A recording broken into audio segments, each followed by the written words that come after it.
या आप अपने अंदर ध्यान करने का तरीका सीखो। आप अपने अंदर नाद ब्रह्म का झंकार सुनो। तीनों बंद लगाई के अनहद सुने टकोर नानक सुन समाधि में नहीं सांझ नहीं।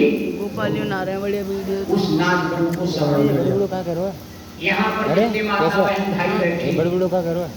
अगर इसका युक्ति आपको मालूम है तो आप अपने हृदय में उस नाद ब्रह्म का झंकार श्रवण करें। आप अपने हृदय में उस परमात्मा को प्रकाशक स्वरूप है उसका ध्यान करें। वो परमात्मा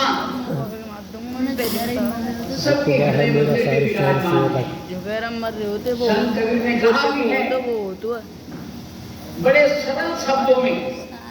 संत कबीर ने कहा मुझको कहाँ ढूंढो रे बंदे मैं तो तेरे पास हूं। वास्तव में मुझको कहाँ हे प्रभु प्रभु संदेश दे रहे हैं। और ये कबीरदास कहे अगर परमात्मा को तुम ढूंढना चाहो तो कहीं बाहर भटकने की जरूरत नहीं है। मुझको कहाँ ढूंढो रे बंदे मैं तो तेरे पास हूं। उन्होंने सबके हृदय में बताया नामे मंदिर नामे मस्जिद ना कावे कैलाश में खोजी होई व्रत में जाऊं पल भर की तलाश में। विचार करिए कितना बड़ा कॉन्फिडेंस था इस वाणी में। सुनने से पता चलता है पढ़ने से पता चलता है वास्तव में अपने अंदर ही उन्होंने साधना के द्वारा इस चीज की प्राप्ति किया। धर्मदास काशी नरेश थे लेकिन वो क्यों उनके चरणों में नतमस्तक हुए। संत कबीर दास के चरणों में क्यों नतमस्तक हुए।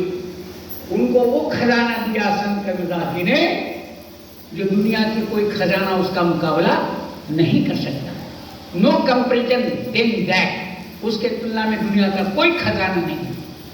उस खजाने को दिया संत कबीरदास ने। धर्मदास ने प्रार्थना किया हे गुरुदेव सदगुरु पैया लागू नाम लखाई दीजोरे। जन्म जन्म का सोया मेरा मनमा और शब्द नमाज जगाए दीजोरे। सदगुरु पैया लागू नाम लखाई दीजोरे। कितनी बड़ी बात है। आप तो साधारण बात समझेंगे। अरे नाम की बात कहा उन्होंने। मेरे भाई बहनों जब दुनिया में स्वर व्यंजन का रचना नहीं हुआ था ये भाषा नहीं बना था। भाषा का रचना तब हुआ है जब इंसान बना। भाषा का रचना तब हुआ अपने विचारों को आदान प्रदान करने के लिए भाषा की रचना इंसान ने किया। लेकिन वह परमात्मा तो बता दिए और उस परमात्मा के बारे में कह रहे हैं हमारे महान संत कि अगर अपने अंदर उसको ढूंढोगे तो मिल जाएगा।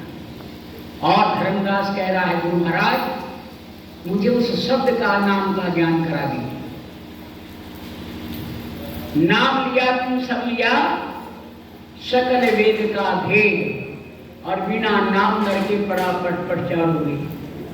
वो शब्द नाम ऐसा है जो 16 स्वर 36 व्यंजन से परे। हम जो भी बोलते स्वर और व्यंजन का मिश्रण है। उसमें हम अपनी वाणी को अपने विचारों को